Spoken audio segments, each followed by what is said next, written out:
जय हिंद। आशा करता हूं आप सब स्वस्थ होंगे। मेरा नाम है विक्रम कुमार। आज के इस वीडियो लेक्चर में हम लोग पढ़ेंगे French revolution and the idea of nation. इससे पहले हमने क्या पढ़ा था? इससे पहले हमने फ्रेडरिक सोलियो की पेंटिंग पढ़ी, जो कि 4 सीरीज की पेंटिंग थी। 1848 में एक फ्रेंच आर्टिस्ट फ्रेडरिक सोलियो के द्वारा प्रिपेयर की गई थी।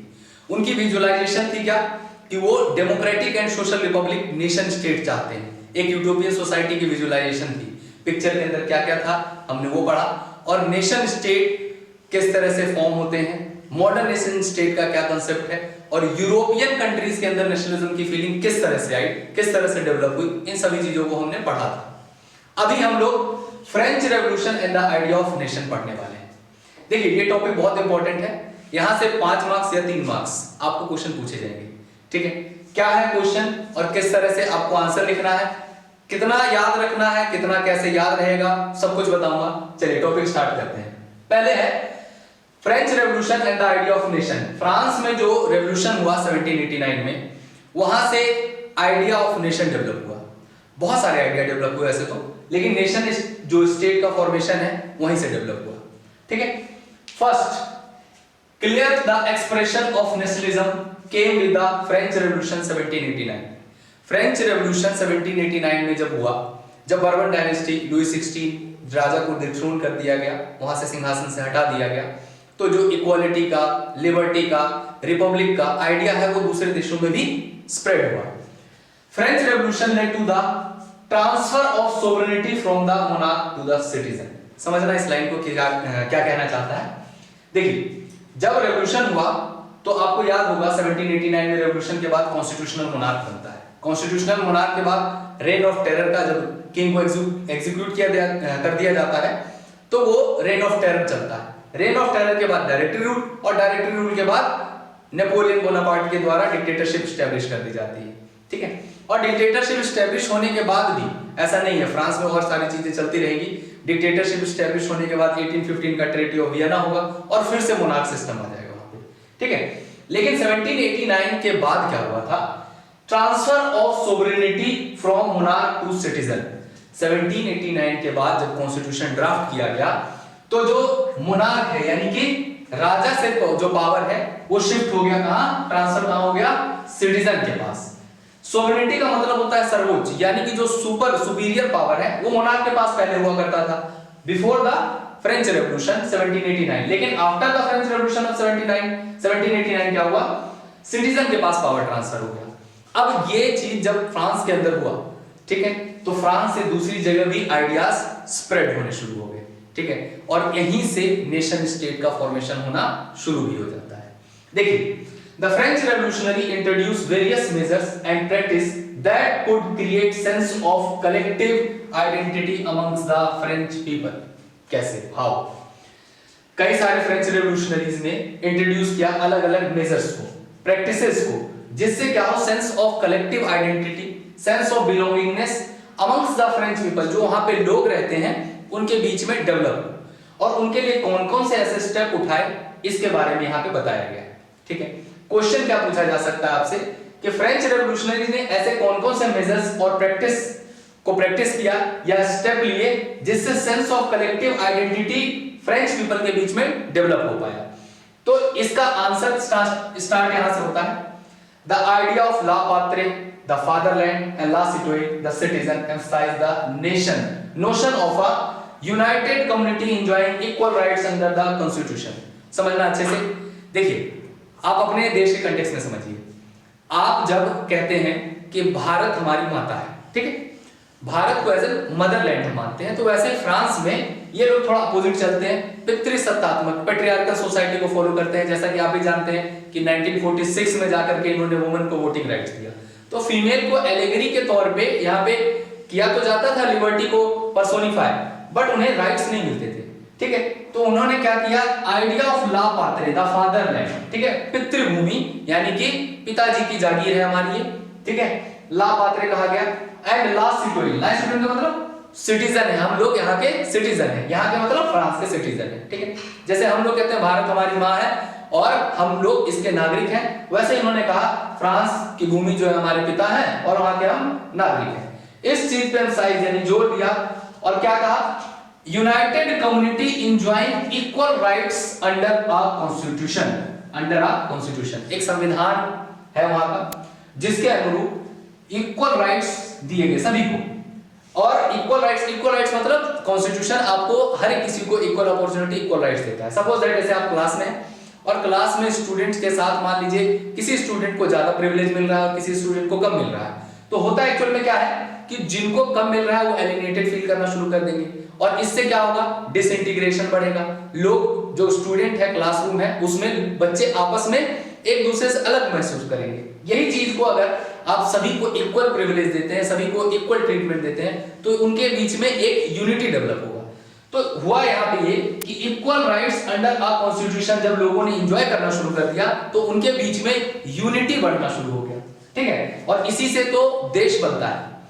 New French flag tricolour red white blue chosen to replace the former royal standard. इससे पहले मोनार्क फॉर्म ऑफ गवर्नमेंट हुआ करता था, तो रॉयल स्टैंडर्ड फॉर्मर जो फ्लैग हुआ करता था वो सिंबल हुआ करता था, लेकिन उसकी जगह रेवोल्यूशनरीज ने फ्रेंच फ्लैग एक ट्राई कलर इंट्रोड्यूस किया जिसे लोग करते, क्योंकि जनरली क्या होता है अभी जैसे आईपीएल का मैच चल रहे हैं आप लोगों के, तो आप आरसीबी का फ्लैग ले लेंगे, आप सीएसके का फ्लैग ले लेंगे। इससे क्या है, आप दिखाना चाहते हैं कि आप जो है किसके फैन हैं, ठीक है, आप किसको ज्यादा फेवरेट मानते हैं किस टीम को, तो उसी का फ्लैग या उसी का सिंबल आप धारण कर लेते हैं, ले लेते हैं। तो इसी तरह से फ्रेंच फ्लैग आ गया tricolour, chosen to replace the former royal standard. Monarch form के दौरान, मोनार्क फॉर्म ऑफ गवर्नमेंट के दौरान जो फ्लैग हुआ करता था उसको रिप्लेस करने के लिए। Now state general elected by active citizen. Active citizen ही क्यों, क्योंकि पैसिव सिटीजन के पास तो वोटिंग राइट था नहीं ना, एक्टिव सिटीजन के पास था।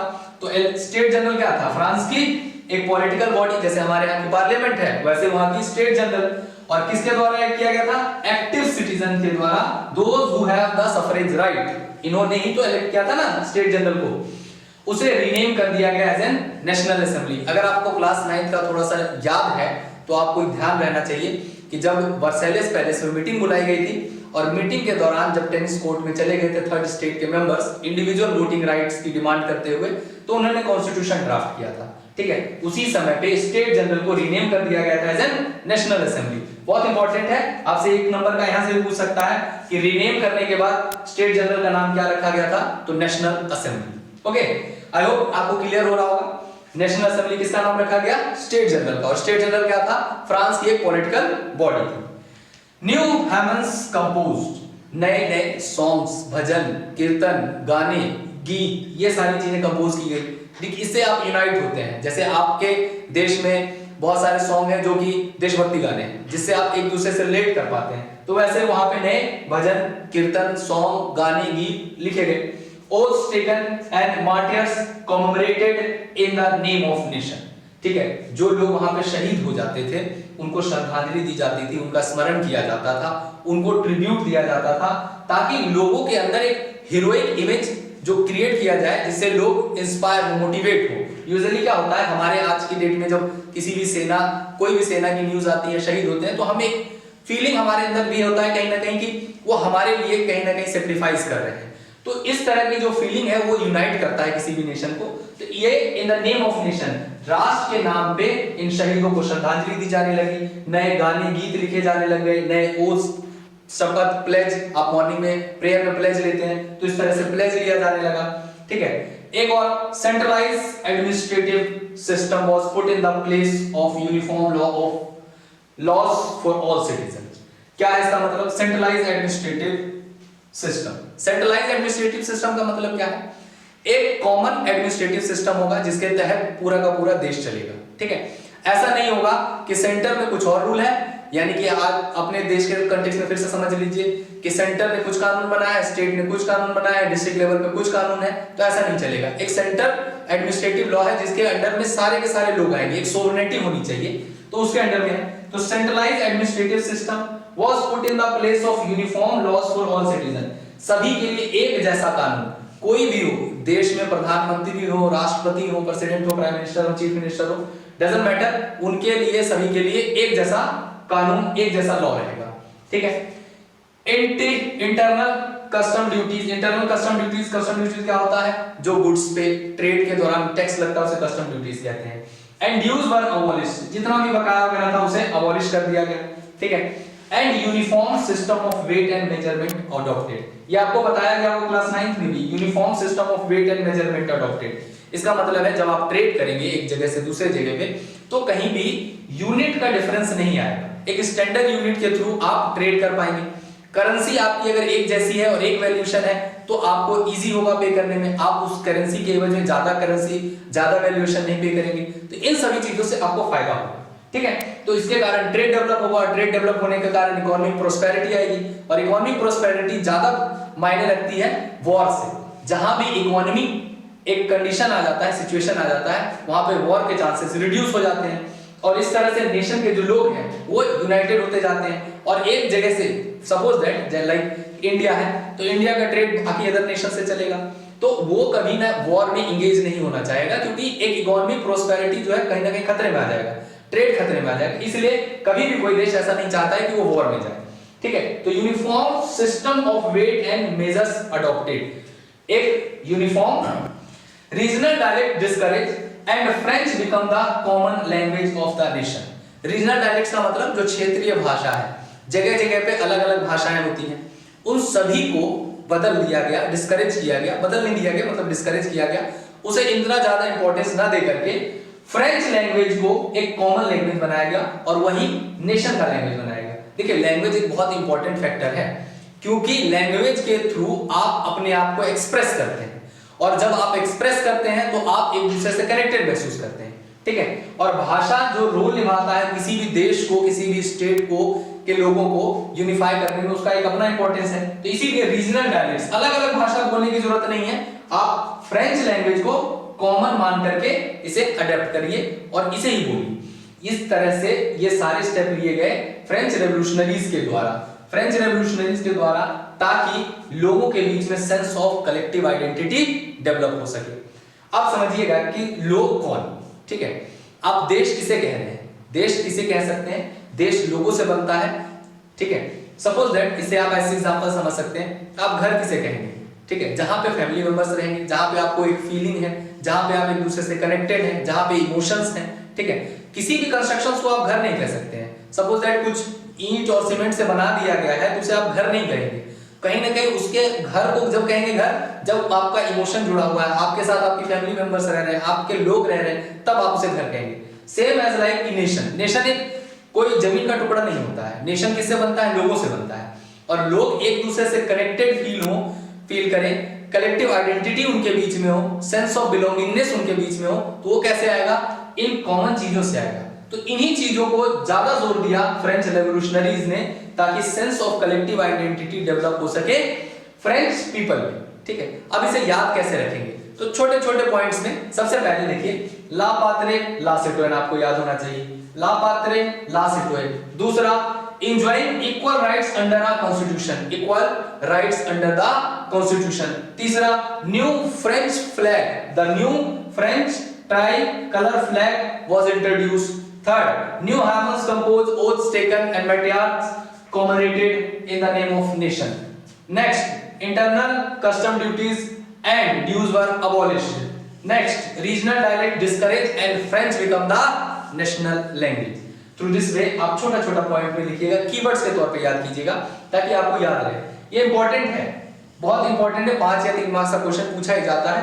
और अब इन्होंने जो रेवोल्यूशनरीज स्टेप लिए फ्रांस में कलेक्टिव आइडेंटिटी डेवलप करने के लिए, उसके पीछे का ऑब्जेक्टिव क्या था। Objective revolutionaries declare that it was a mission. Revolutionaries ने क्या, क्रांतिकारियों ने क्या डिक्लेयर किया कि ये एक मिशन है, ठीक है। किस तरह का मिशन है, the destiny of French nation liberate the people of Europe from the despotism. Despotism मतलब there is no restraint on power. जब फॉर्म ऑफ गवर्नमेंट जो है मोनार्क हुआ करता था तो उसे कहा जाता था डेस्पोटिज्म, निरंकुश राजतंत्र, ठीक है। तो वहां का मिशन ये था कि फ्रेंच नेशन को या फिर जो यूरोप के लोग हैं, पीपल ऑफ यूरोप, उन्हें फॉर्म ऑफ गवर्नमेंट जो डेस्पोटिज्म की गवर्नमेंट है यानी मोनार्क फॉर्म ऑफ गवर्नमेंट है उससे लिबरेट कर दिया जाए, उससे आजाद कर दिया जाए। ये मेन ऑब्जेक्टिव था, ठीक है। अब इसका इंपैक्ट क्या पड़ा? इंपैक्ट ये पड़ा, this event, the event in France reached the different city of Europe. देखिए अभी आप एक स्टेटमेंट पढ़ेंगे, when France sneezes the rest of Europe catches the cold. France जब जब छींकेगा बाकी आसपास के यूरोपियन कंट्री को सर्दी हो जाएगा। सेम यहां पे यही बात कहना चाह रहा है, the event in the France, जो इवेंट फ्रांस में हुआ वो रीच किया कहां तक? यूरोप के दूसरे सिटीज में, ठीक है। क्योंकि फ्रांस से सारा आइडिया स्प्रेड हो रहा है, सारा का सारा जो भी लिबर्टी का या रिपब्लिक का आइडिया, इक्वालिटी का आइडिया, वो दूसरे यूरोपियन कंट्रीज में जा रहा है। तो यहां से फ्रांस में जो भी इवेंट हुआ वो दूसरे यूरोप के सिटीज में पहुंच गया, ठीक है। अब जब सिटी में पहुंचा तो उसका प्रभाव ये पड़ा कि वहां के स्टूडेंट हो गए, जो एजुकेटेड मिडिल क्लास है, वो उन्होंने स्टार्ट कर दिया जैकोबिन क्लब को सेटअप करना। आपको याद होगा जैकोबिन क्लब, जहां पे लोग अपने पॉलिटिकल आइडियाज को डिस्कस करते थे, अपने राइट्स को डिस्कस करते थे, ठीक है। जैसे यूजुअली क्या होता है कि चाय के टपड़ी पे क्या डिस्कस करते हैं ना लोग सुबह सुबह मॉर्निंग में कि पॉलिटिक्स में क्या चल रहा है, कौन सी गवर्नमेंट बनेगी। तो यहाँ पे जैकोबिन क्लब हुआ करते थे, सभा हुआ करते थे, जहाँ पे लोग अपने पॉलिटिकल आइडियाज को, किस तरह का हमारा सोसाइटी होना चाहिए, जो पॉलिटिकल थिंकर्स आर्टिकल्स लिखते थे उनको पढ़ के डिस्कस किया करते थे। तो लोगों ने जैकोबिन क्लब सेटअप करने लगे, ठीक है। French army move to Holland, Belgium, Switzerland and Italy in 1790s। समझ लिया क्या बात कहना चाह रहा है? फ्रेंच आर्मी जो है धीरे धीरे अपने आप को एक्सपेंड कर रही है अंडर द नेपोलियन, ठीक है। उस समय पे नेपोलियन का रूल है और नेपोलियन धीरे धीरे फ्रांस को एक्सपेंड कर रहे हैं, ठीक है। ऑलमोस्ट यूरोपियन कंट्रीज को अपने अंडर ले चुके हैं, बाकी जो कंट्रीज को नहीं लिया उन पे इन्वेड कर रहे हैं, ठीक है, अटैक कर रहे हैं। अभी आप समझेंगे जब नेपोलियनिक कोड इंट्रोड्यूस होगा तो वहां पे नेपोलियन को as an harbingers of liberty welcome किया जाएगा, ठीक है, कि हम पे भी अटैक कर दें ताकि हम लोगों के पास भी ये रिफॉर्म्स आ जाए जो नेपोलियन के द्वारा रिफॉर्म्स फ्रांस में किए गए। तो फ्रांस की जो आर्मी है वो होलैंड हो गया, बेल्जियम है, स्विट्जरलैंड है, या आप सीधा सीधा इसे मेंशन कर सकते हैं अदर यूरोपियन कंट्रीज जहां पे ये इन्वेड कर रहे हैं और अपने आप को एक्सपेंड कर रहे हैं, ठीक है। नेपोलियन के बारे में पूरा डिटेल में अगर आप वीडियो चाहते हैं तो कमेंट सेक्शन में लिख दीजिएगा, मैं उसकी बायोग्राफी को रिव्यू कर दूंगा। बहुत एक बड़े ग्रेट वॉरियर के तौर पे उन्हें देखा जाता है यूरोपियन हिस्ट्री में और वेस्टर्न हिस्ट्री में। तो नेपोलियन का क्या रोल रहा था, किस तरह से उन्होंने इटली को इन्वेड किया, किस तरह से उन्होंने जर्मनी को इन्वेड किया, बाकी रेस्ट ऑफ द जो कंट्री आसपास रहे फ्रांस के बाउंड्री के साथ लगे वहां तक कैसे उन्होंने एक्सपेंड किया, ठीक है। तो नेपोलियन का बहुत बड़ा एक रोल रहता है, ठीक है। अगर आप समझना चाहेंगे तो नेपोलियन का देखिएगा 1804 में ऑफिशियली उन्होंने थ्रोन को असेंड किया, लेकिन क्या 1804 में डायरेक्ट वो आ गए? नहीं, इससे पहले भी उनकी कहीं ना कहीं भूमिका थी। वो जब फ्रांस में डायरेक्टरी रूल है तभी से वो कहीं ना कहीं अपने आप को एस्टेब्लिश कर रहे थे, और जब फ्रांस में पॉलिटिकल अनस्टेबिलिटी हुआ तो वहां पे उन्होंने अपने आप को एस्टेब्लिश कर लिया और 1804 में फाइनली वो अपने आप को as an emperor of France declare कर देते हैं, ठीक है। तो फ्रांस में रेवोल्यूशन जब 1789 में हुआ, फिर कॉन्स्टिट्यूशनल मोनार्क बना, कॉन्स्टिट्यूशनल मोनार्क के बाद राजा को जो है एग्जीक्यूट किया गया रेन ऑफ टेरर के दौरान, फिर डायरेक्टरी रूल आया मैक्सिमिलियन रॉबेस्पियर के बाद, और 1804 में उन्होंने अपने आप को डिक्लेयर कर दिया होगा एम्परर। तो इस हिसाब से जब वहां पे एम्परर बने तो उन्होंने बहुत सारी चीजें रिफॉर्म्स वगैरह किए, और कौन कौन से रिफॉर्म किए? Napoleon set about the introducing many of the reforms that he had already introduce in France. ऐसे रिफॉर्म्स जो उन्होंने ऑलरेडी फ्रांस के अंदर कर लिया था, ठीक है। दो through a return to a monarchy Napoleon had no doubt destroyed democracy in France. देखिए जब मोनार्क फॉर्म ऑफ गवर्नमेंट चला गया, ठीक, तो उन्हें कोई, नेपोलियन को कोई डाउट नहीं है, कोई शंका नहीं है कि उन्होंने फ्रांस में निसंदेह उन्होंने फ्रांस में डेमोक्रेसी को खत्म कर दिया, destroy the democracy and establish the dictatorship, तानाशाही को वहां पे स्थापित कर दिया, ठीक है। बट इन एडमिनिस्ट्रेटिव यानी प्रशासनिक फील्ड में अगर देखा जाए, he had incorporated revolutionary principle। revolutionary principle का मतलब क्रांतिकारी सिद्धांतों को वहां पे उन्होंने फिक्स किया ताकि जो बड़ा चेंज है, in order to make whole system more rational and efficient, logical और एफिशिएंट बनाने के लिए उन्होंने बहुत सारे रेवोल्यूशनरीज प्रिंसिपल यानी रिफॉर्म्स किए, रेवोल्यूशनरीज प्रिंसिपल को इनकॉर्पोरेटेड किया ताकि फ्रांस को बदला जा सके इन रिफॉर्म्स के थ्रू। वहां पे एक पूरी तरह से इस तरह का देश बनाया जा सके जहां पे वो खुद को एस्टेब्लिश रख सके हमेशा के लिए, और जितना एक्सपेंड करना चाहे कर सके।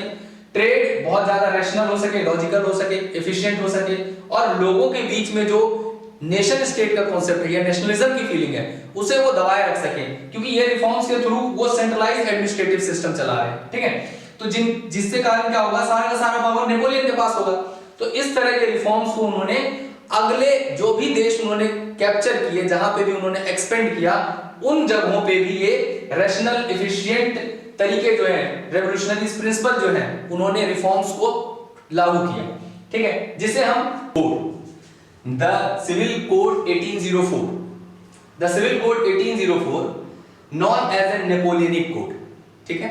ये नेपोलियनिक कोड के नाम से जाना गया क्योंकि नेपोलियन भाई साहब ने रिफॉर्म्स लाए हैं, तो किनके नाम से जाना जाएगा, जिन्होंने किया है, ठीक है। तो इसे नेपोलियनिक कोड 1804 या सिविल कोड 1804 भी कहते हैं। एक क्वेश्चन यहां से भी पूछा जा सकता है 3 या 5 मार्क्स में, तो अच्छे से आप इसको भी समझ लीजिएगा। क्या कहता है, end of all privilege based on birth, जन्म से जितने भी स्पेशल राइट्स, विशेष अधिकार मिले हुए थे जिन लोगों को, उसे सबसे पहले खत्म कर दिया गया। एक्चुअल में क्या था, जब मोनार्क फॉर्म ऑफ गवर्नमेंट हुआ करता था तो राजा को स्पेशल ट्रीटमेंट ऑब्वियस सी बात है मिलता था, राजा के बाद जो उनके वंश हैं उनको भी स्पेशल ट्रीटमेंट, और जो फ्यूडल लॉर्ड्स हैं उनको भी स्पेशल ट्रीटमेंट, तो इन सभी को स्पेशल ट्रीटमेंट मिलता था।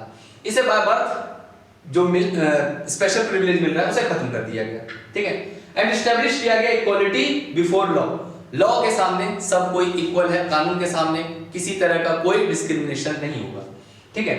And secure the right to property, actual में क्या हुआ करता था, जो लोग पीजेंट्स थे अपने फ्यूडल लॉर्ड्स का ड्यूज नहीं पे कर पाते थे, जिसके कारण उनकी जमीनें वो कैप्चर कर लिया करते थे, और कैप्चर करने के बाद उनकी जमीनों को खुद टेनेंट्स बन के रह जाते थे। तो उनके राइट टू प्रॉपर्टी को सिक्योर करना बहुत जरूरी था, जिसे नेपोलियन के रिफॉर्म्स नेपोलियनिक कोड में किया गया। नेक्स्ट देखिए, simplified administrative division, administrative division को सिंप्लीफाइड किया। कैसे किया, abolished feudal system. Feudal system क्या होता था, a large land owners give their land to the tenants, जब वो अपनी बड़ी जमीनों को एग्रीकल्चर प्रोडक्शन के लिए टेनेंट्स को दिया करते थे तो उसे कहा जाता था फ्यूडल सिस्टम। फ्यूडल लॉर्ड्स अपनी जमीनों को दे देते थे। Free peasants from the serfdom and manorial dues, इसका मतलब क्या है, देखिए होता क्या था एक्चुअल में, जो फ्यूडल लॉर्ड्स हुआ करते थे वो पीजेंट्स पे प्रेशर डाला करते थे एग्रीकल्चर प्रोडक्शन, ज्यादा से ज्यादा एग्रीकल्चर प्रोडक्शन के लिए, और जो ड्यूज होता था उसे टैक्स के तौर पे वसूलने के लिए। तो इन पीजेंट्स के पास कहीं ना कहीं उतना एग्रीकल्चर प्रोडक्शन भी नहीं होता था और उतना पे करने के लिए टैक्स भी नहीं होता था, लेकिन इन्हें फ्यूडल लॉर्ड्स को जो टैक्स कलेक्शन का काम दिया गया था वो राजा को देना होता था टैक्स, तो ये प्रेशर बनाते थे इन पे, पीजेंट्स पे, टेनेंट्स पे। इसके कारण क्या होता था, ये पीजेंट्स को कहीं ना कहीं ऑप्रेस करते थे, अत्याचार होता था इन पे।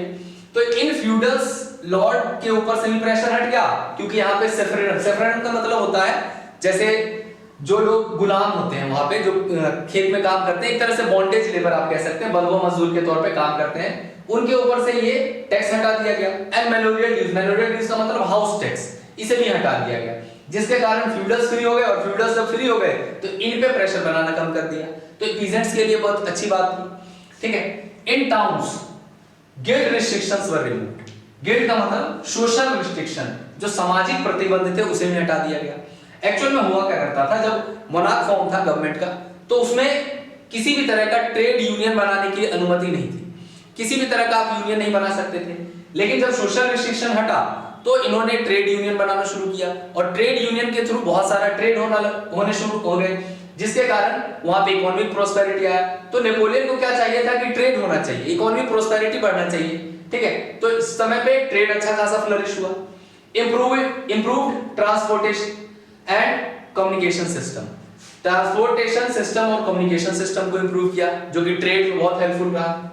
अब इसके कारण जो पीजेंट्स हैं, आर्टिसंस हैं, वर्कर हैं, न्यू बिजनेसमैन हैं, स्मॉल स्केल प्रोड्यूसर हैं, उन्होंने एक नए तरह का फ्रीडम एंजॉय करना शुरू कर दिया, ठीक है।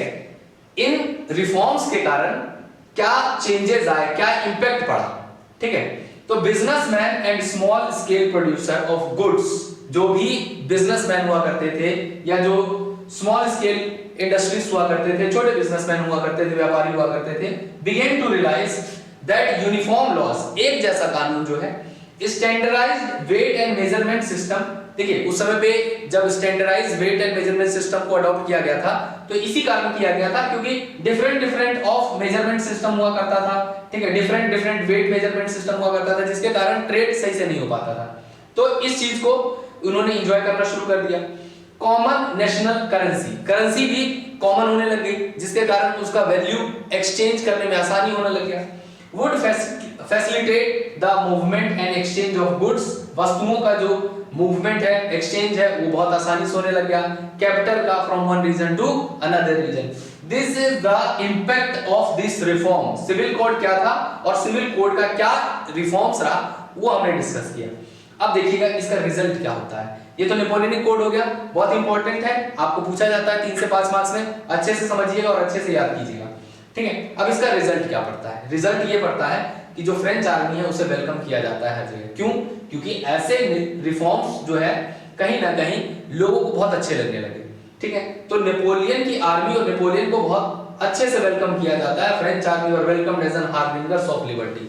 यही तो लोग हैं जो स्वतंत्रता को लेकर के आ रहे हैं, लिबर्टी को लेकर के आ रहे हैं। तो दूसरे नेशन जैसे कि हॉलैंड, स्विट्जरलैंड, वर्साओ, मिलान, ब्रसेल्स, मेंस, यहाँ पे लोगों ने इसे वेलकम करना शुरू कर दिया। हार्बिंगर्स ऑफ लिबर्टी का मतलब होता है जो सबसे पहले स्वतंत्रता को लेकर के आएगा, लिबर्टी को लेकर के आएगा। एग्जांपल के तौर पे आप ऐसे समझ सकते हैं, जैसे आपके रिश्ते के लिए कभी कोई प्रपोजल आता है तो सबसे पहले जो लेकर के आता है उसे आप हार्बिंगर्स कहते हैं, ठीक है। तो उससे हार्बिंगर्स ऑफ लिबर्टी के तौर पे वेलकम किया गया कि आप हमारे यहाँ भी आइए, हमारे यहाँ जो राजा है उसको वॉर करके हराइए, जैसे भी हराना हराइए, और अपनी अथॉरिटी एस्टेब्लिश कीजिए, और जिस तरह के रिफॉर्म्स आपने दूसरी जगह पे लाए हैं यहाँ पे भी लाइए, क्योंकि उन्होंने जो एडमिनिस्ट्रेटिव चेंजेस किए वो बहुत फायदेमंद रहा, लोगों को पसंद आया, और जब लोगों को पसंद आता है तो लोग उन्हें वेलकम करके बुलाते हैं, ठीक है। बट द इनिशियल एंथुसिज्म, जो शुरुआती में एक्साइटमेंट था लोगों का कि वो हार्बिंगर्स ऑफ लिबर्टी है, स्वतंत्रता को लाएंगे, रिफॉर्म्स लाएंगे, वो सून टर्न इनटू द हॉस्टिलिटी, तुरंत ही विरोध में बदल गया। ऐसा क्यों हुआ? समझिएगा, एक क्वेश्चन यहां से बनता है। The French army welcomed as an harbingers of liberty but soon it turn into the hostility. Initial enthusiasm है वो विरोध में बदल गया नेपोलियन और नेपोलियन आर्मी के लिए। तो new administrative arrangement did not go hand in hand with political freedom. What it means? देखिए, नेपोलियन के द्वारा जो चेंजेस किए गए वो फ्रांस में भी किए गए और बाकी देशों में जहां पे उसने एक्सपेंड किया वहां पे भी किए। बट ओवरऑल जब किसी और देश के ऊपर अटैक करके नेपोलियन ने उसे अपने फ्रांस में मिला लिया तो फ्रांस का के अंडर आ गया वो देश ना, जिसके कारण वहां पे पॉलिटिकल फ्रीडम नहीं बचा। लोगों को ये बाद में रियलाइज हुआ कि हमारे लिए रिफॉर्म्स नो डाउट बढ़िया है, जो भी एडमिनिस्ट्रेटिव चेंजेस किए गए वो बहुत बढ़िया है, इकोनॉमी प्रॉस्पेरिटी आ रही है बहुत बढ़िया है, ट्रेड एस्टेब्लिश हो रहा है, ये भी बढ़िया है, जिनके कारण उनको वेलकम किया गया। बट उन्हें बाद में रियलाइज होता है कि हमारा पॉलिटिकल फ्रीडम नहीं रहा, हम लोग कहां आ गए? फ्रेंच आर्मी के अंडर आ गए हैं, फ्रांस नेशन के अंडर आ गए। तो इस कारण से लोगों ने अपोज करना शुरू किया, और लोगों ने अपोज करना शुरू किया तो यही हॉस्टिलिटी यानी कि विरोध में बदल गया। इंक्रीज इन टैक्सेशन एक अनदर फैक्टर कह सकते हैं आप, टैक्सेशन, क्योंकि फ्रेंच आर्मी जहां पे भी इन्वेड करती थी, जहां पे भी एक्सपेंड करने के लिए उस एरिया को कैप्चर करती थी, वहां के राजा को हटा देती थी। अब वहां का राजा हट गया तो अपने मर्जी का टैक्सेशन यहां पे स्टेप मांगना शुरू कर दिया। सेंसरशिप वहां पे इंप्लीमेंट कर दिया। सेंसरशिप मतलब आप किसी को कितनी आजादी देते हैं बोलने के लिए, अपने आप को एक्सप्रेस करने के लिए, वो सेंसरशिप कहलाता है। तो सेंसरशिप इंपोज कर दिया गया। Next, forced conscription into the French army.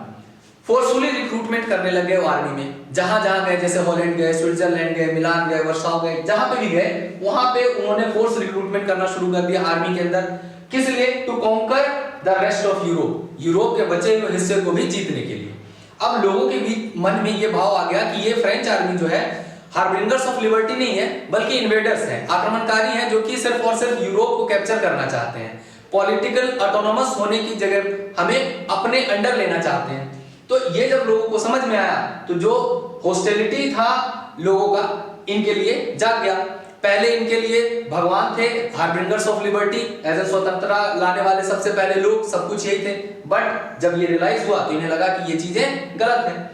All seem to be outweighed the advantage of administrative changes. ठीक है, रिफॉर्म्स बढ़िया थे, एडमिनिस्ट्रेटिव बढ़िया थे, बट इन एडमिनिस्ट्रेटिव चेंज के अगेंस्ट में जो चीजें हो रही हैं, ये सारी चीजें कहीं ना कहीं लोगों को खलने लगती हैं, जिसके कारण हॉस्टिलिटी में भाव बदल जाता है। पहले वो इंथुजिज्म था वेलकम करने का, बट जब ये चीजों को रियलाइज करते हैं तो यही सारी चीजें चेंज हो जाती हैं। अब जहां तक आपको मैंने बताया है, इसमें आप 3 क्वेश्चन इंपॉर्टेंट याद रखिएगा। सबसे पहला कि फ्रेंच रेवोल्यूशनरीज के द्वारा कौन कौन से स्टेप लिए गए, और दूसरा क्वेश्चन सिविल कोड 1804 क्या है, और तीसरा क्वेश्चन कि Napoleon and French armies were welcome as an harbingers of liberty but soon it turn into the hostility. ये तीनों क्वेश्चन बहुत इंपॉर्टेंट है, यहां से पूछे जाते हैं।